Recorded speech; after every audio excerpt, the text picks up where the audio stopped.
Hello everyone. In this video, we will show you how to fix gaps on Tradingview charts using step line charts.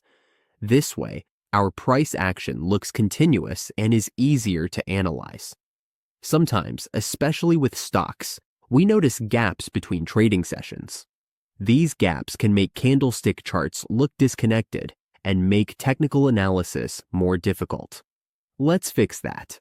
First, open our Tradingview chart. On the top toolbar, we click on the chart type icon. By default, it usually shows a candlestick. From the drop-down menu, we select Step Line. Step line charts connect the closing price of one candle to the next using horizontal and vertical lines. This removes visual gaps and gives us a smooth, continuous chart. Once we switch, we will notice that overnight gaps are no longer visible. The charts look cleaner and are easier to read. We can still analyze trends, support, and resistance without being distracted by empty spaces. Here are a few extra tips.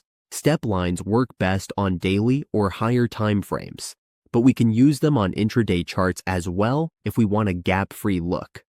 We can also combine step line charts with indicators like RSI, MACD, or moving averages.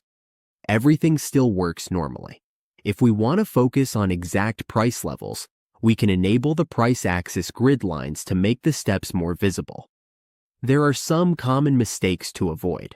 For example, forgetting to switch back to candlesticks when we need to see the exact open, high, low, and close data. Step line charts hide individual candle wicks, so we lose that detail.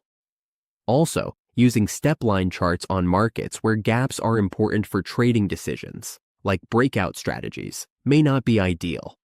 To recap, we click the chart type icon, select step line, and enjoy a continuous, gap-free view of our price action.